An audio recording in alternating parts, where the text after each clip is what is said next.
Adisa was the kind of bride every girl in the village dreamed of becoming. She was young, graceful, and full of life. When she walked through the market, people turned to look, not just because she was beautiful, but because her smile lit up everything around her.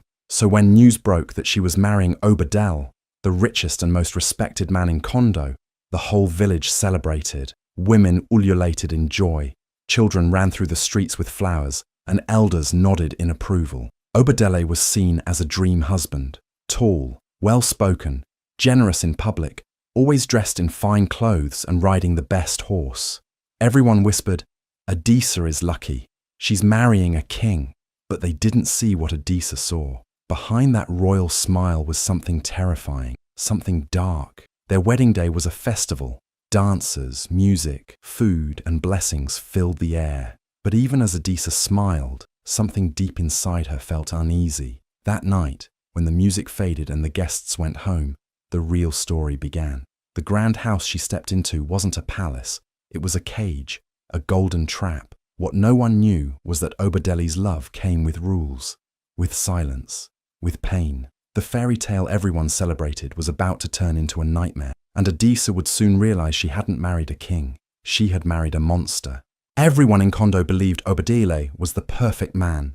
Elders spoke highly of his manners, neighbors admired his wealth, and young boys were told to grow up like him. He gave money to the poor during festivals, greeted every villager with a kind smile, and even helped build a water well for the community. But those who worked in his house, his servants, knew the truth. They never spoke it out loud, but fear lived in their eyes.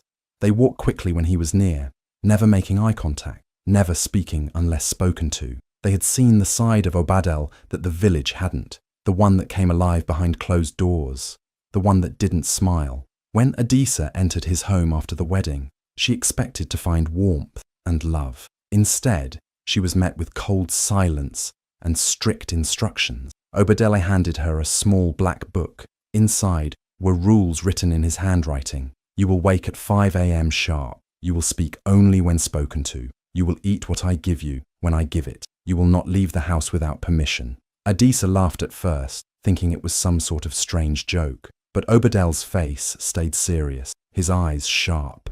That night, he didn't touch her gently. He didn't hold her with care. Instead, he spoke in a low, chilling voice. "From now on, your life belongs to me." The next morning, she woke up to find the bedroom door locked from the outside. She waited for someone to come.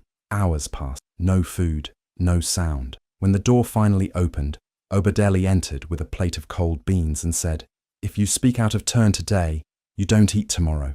Adisa was stunned. Her heart raced. This wasn't the man who had smiled at her parents, who had bowed to elders and offered gifts during the engagement. This was someone else, someone cruel, calculated, and dangerous. In front of others, Obadele continued to play the part of the loving husband. He walked beside Adisa during temple visits, held her hand in public, and even kissed her forehead when neighbors were watching. But the moment they returned home, everything changed. He would ignore her, insult her, and sometimes lock her in a room for hours without explanation. Every word she spoke was monitored, every movement criticized. If she cried, he mocked her. If she stayed silent, he accused her of disrespect. The servants noticed the shift. They saw the bruises that Adisa tried to hide, the forced smile she wore during village gatherings. But they said nothing. They had seen what happened to those who questioned Obadele.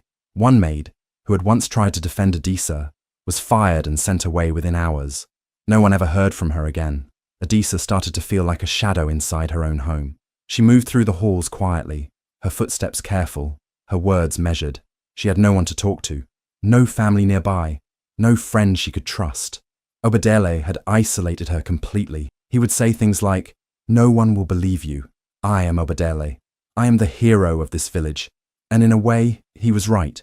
Everyone admired him. To the world, he was still the perfect man. But to Adisa, he'd become a nightmare with a handsome face. Every day was a test of silence, a test of survival. Adisa began to understand that she was not just living with a controlling man. She was living with someone who enjoyed power, someone who fed on fear, and the scariest part, no one else saw it. To the world, Obadele was a dream husband. Only Adisa knew the truth. She had married a man who hid his darkness with charm, and now she was trapped in his shadow. The celebration had just ended. The drums had gone quiet. The guests had returned to their homes, full of laughter and sweet wine. Adisa stood at the door of her new home, nervous but hopeful. This was supposed to be the beginning of a new life, a dream life. She stepped inside the large, silent house with her heart still dancing from the joy of the wedding. Everything smelled of flowers and spices, but that joy faded quickly, too quickly. As soon as the door shut behind them, Obadele's smile disappeared. His face turned hard. His voice, which had been so soft and kind during the ceremony, dropped low and cold. Adisa looked at him, confused. She softly asked, "Can I go visit my mother tomorrow?" A simple, innocent question. But Obadele's reaction was terrifying. His hand flew through the air and landed across her face with a loud, sharp slap. The sound echoed in the empty hallway. She stumbled back, shocked and frozen. Her cheek burned. Her heart pounded in her chest. Her eyes filled with tears, not just from the pain, but from disbelief. This couldn't be real. Not on the first night.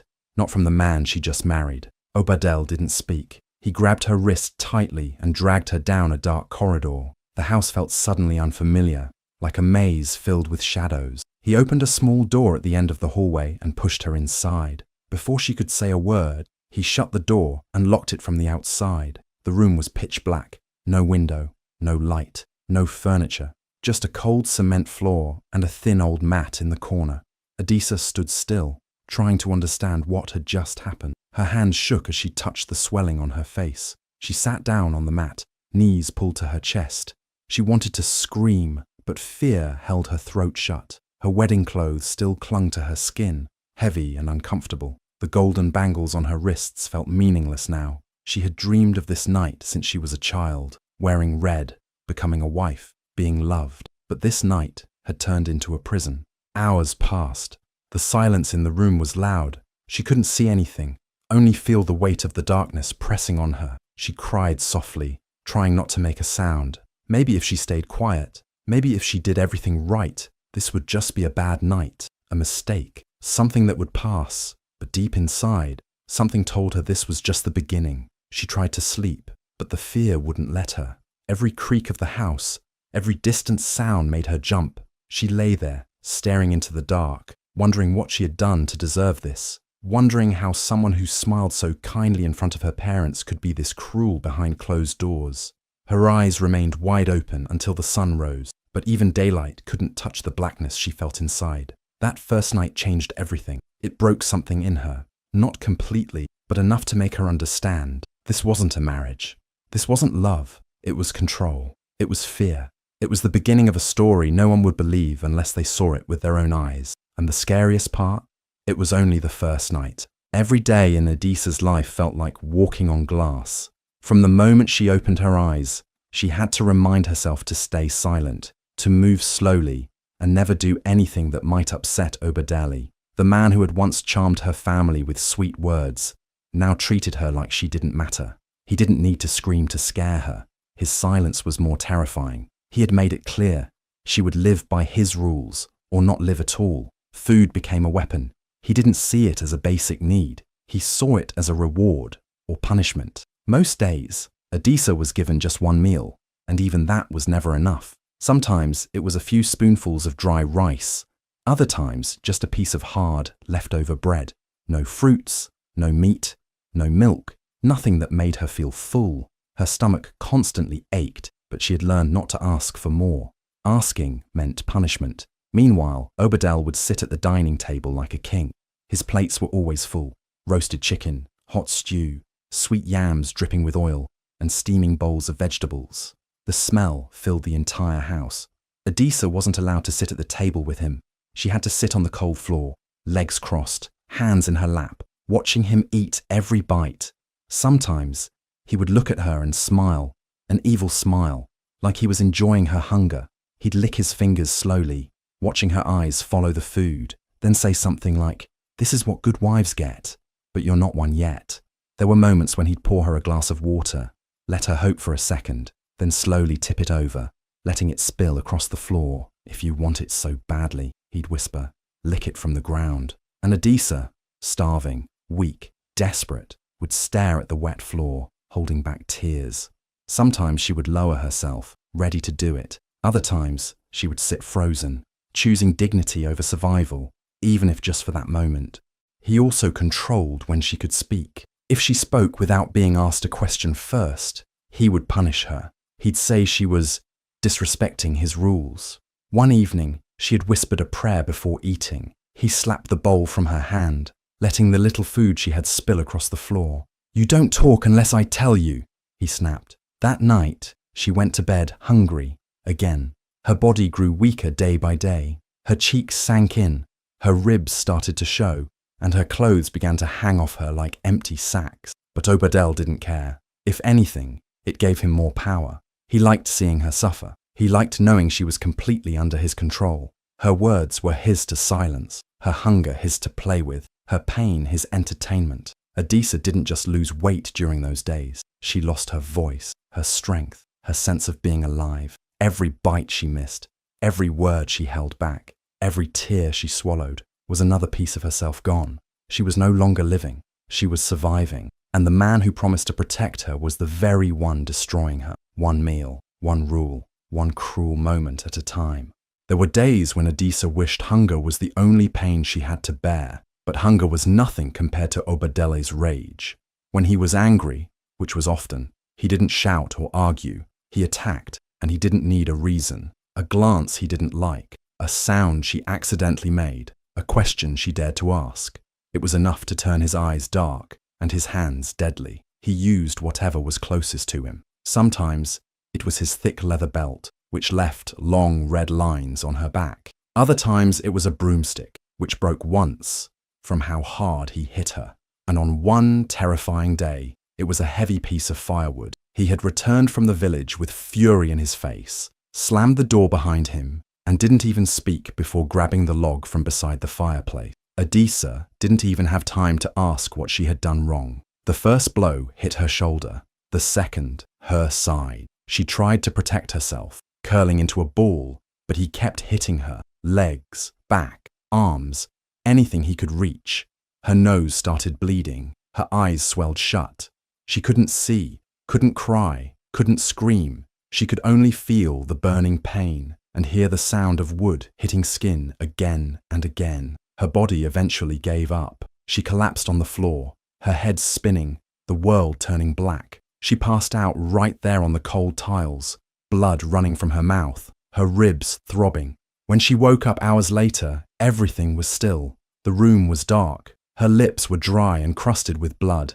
Her ribs ached so badly she couldn't even sit up. Every breath was painful. One eye wouldn't open at all, the other barely. She was alone. No one had come. No one had helped. Obadel hadn't called for a healer, hadn't brought her water or a cloth to clean herself. He had simply left her there, like broken furniture tossed aside. Later that night, when he did return, he didn't bring medicine or food. He stood over her, looking down without emotion, and whispered coldly, "Next time, stay down." Then he walked away. Those words echoed in Adisa's head for days. Next time, stay down. It wasn't just a threat, it was a promise.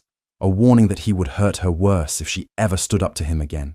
But something inside her, something small and buried deep, refused to stay down. She didn't know how, but part of her still wanted to live, still wanted to survive. Her body was covered in bruises, purple, blue, and yellow marks painted across her skin, like reminders of her suffering. She wore long clothes to hide them. She kept her head down in public. No one asked why she limped. No one questioned why she no longer smiled. Because Obadele was too respected, too powerful, and Adisa was just his quiet wife.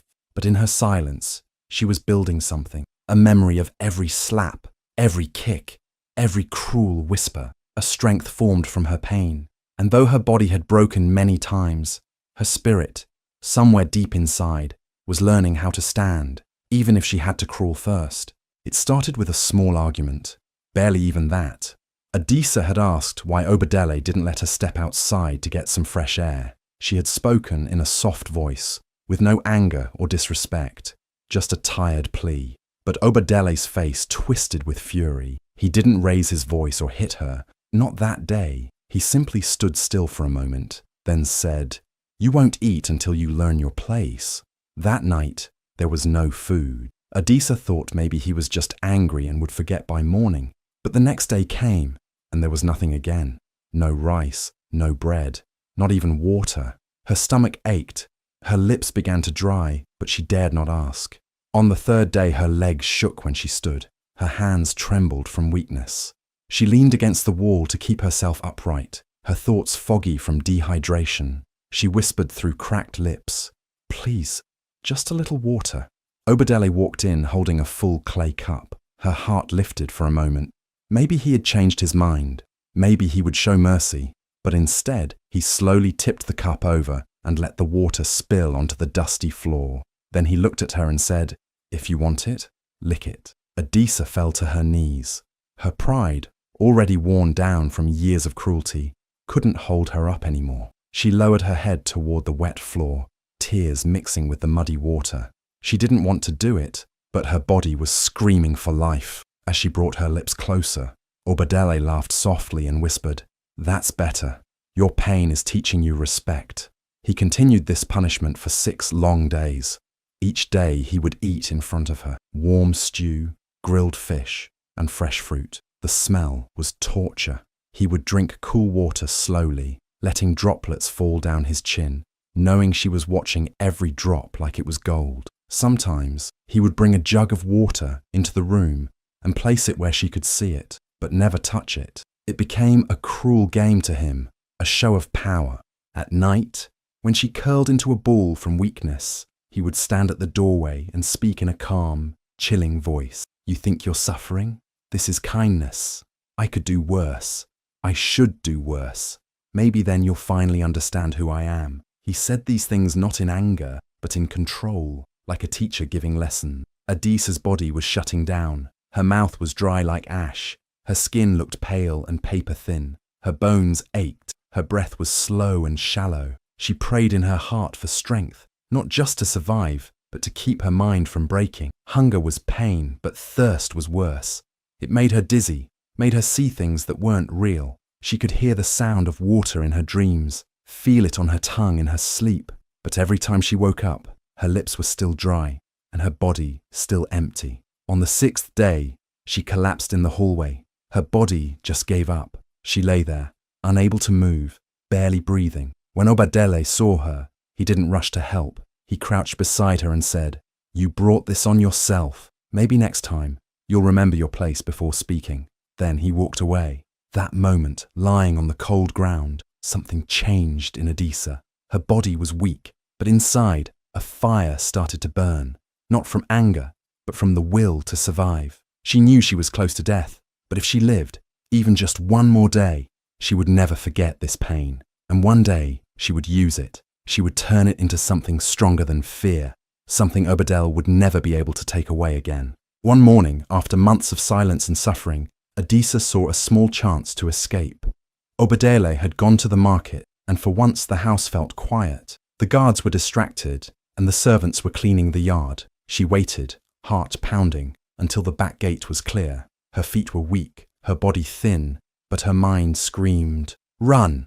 So she did. Step by step, she pushed through the pain, holding on to the hope of freedom. But that hope didn't last long. She didn't get far, just past the first field, before a servant spotted her, one of Obadele's loyal men. He ran after her, caught her by the arm, and dragged her back like a thief. She kicked and screamed, but she was too weak to fight. He tied her wrists and threw her at Obadele's feet, just as he returned from the market. Obadele looked at her, calm and cold, as if he had expected this.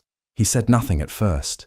Then, with a slow voice, he whispered, "So, you think you're free?" That was all he said before punishment began. He ordered the servant to bring a heavy chain and tied Adisa to a thick wooden pole in the yard, right under the burning sun. He wrapped the chain around her ankle and wrist so tightly it bruised her skin. She was left there, exposed, with no food, no water, and no shade. The ground beneath her turned hot. The sun above burned her skin. Her lips cracked. Her eyes watered.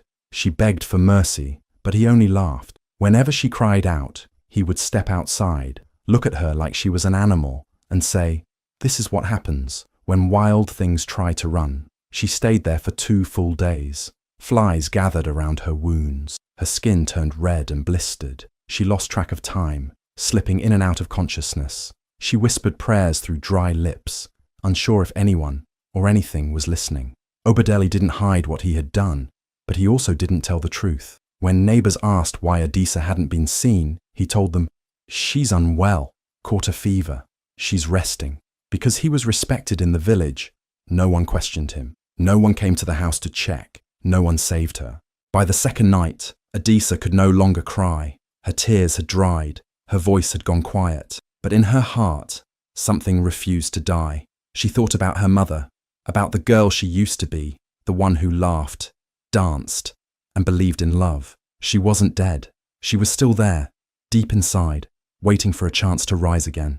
When Obadele finally unlocked the chain and pulled her inside, she didn't speak. She couldn't. But she looked at him, not with fear, but with something different, something quiet and dangerous. He didn't notice it. He thought he had broken her. But that day, chained under the sun like an animal, something stronger than pain was born inside her.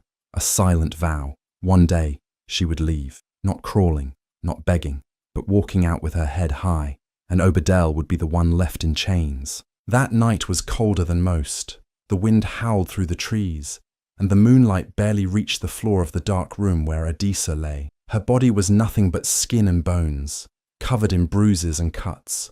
For days, she hadn't eaten a single bite. Her lips were cracked, her face pale, and her breaths shallow. Obadele had been especially cruel that week.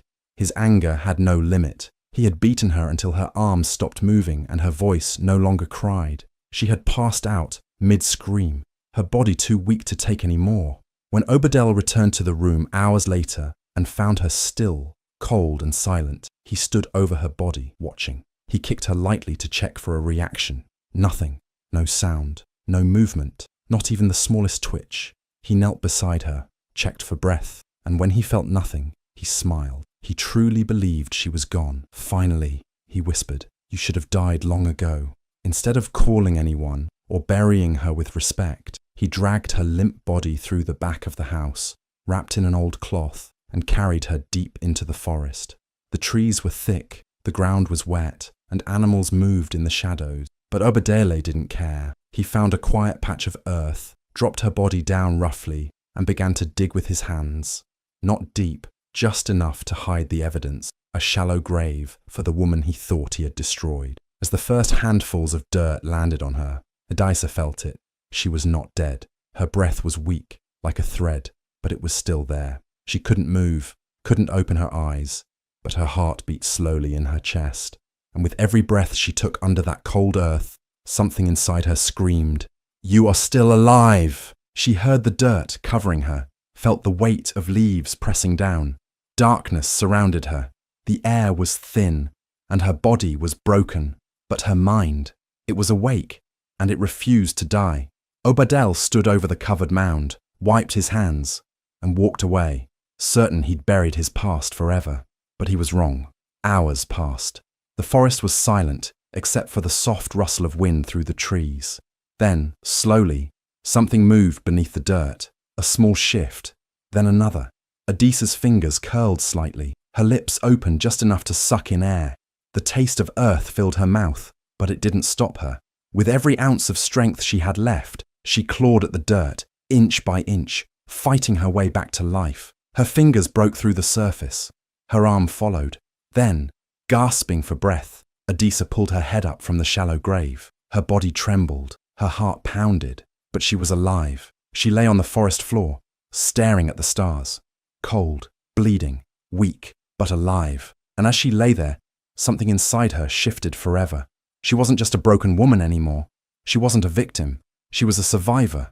A fire had been lit inside her, fueled by pain, betrayal, and the deepest kind of strength. That night, under the stars and dirt, Adisa made a silent promise. Obadele would never touch her again, and the world would one day hear her story. The sun was rising when Adisa finally dragged herself from the earth. Her nails were chipped and bloody, her body covered in cuts and bruises, and every breath felt like fire in her lungs. But she was alive, weak, broken, but alive. The forest was quiet as she limped through the thick undergrowth, her legs barely able to carry her. She didn't know where she was going, she just knew she had to keep moving. Hours passed before her strength gave out. She stumbled, then collapsed near a clearing where a small mud hut stood. Smoke curled from its roof, and the faint scent of herbs drifted through the air. It was the home of Mama Jean, an old healer and spiritual guide known to many in nearby villages. When Mama Jean stepped outside and saw the battered girl lying in the dirt, her heart sank. She rushed over, knelt beside Adisa, and gently lifted her head. Mama Jean didn't ask questions. She saw the bruises, the dried blood, the way Adisa's body shook with pain and fear. She carried her inside, laid her on a mat, and began to work. Herbs were boiled, wounds were cleaned, and soft prayers filled the room. For days, Adisa drifted in and out of sleep, her body fighting to recover from the torment she had endured. Weeks turned into months.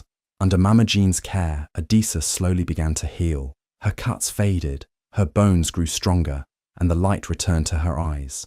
But Mama Jean didn't just heal her body, she helped her rebuild her spirit. Every morning, Adisa trained. At first, just walking without falling was a victory. Then, she learned to lift, to balance, to run. Her muscles ached, but her will pushed her forward. While her body grew strong, her mind became sharper.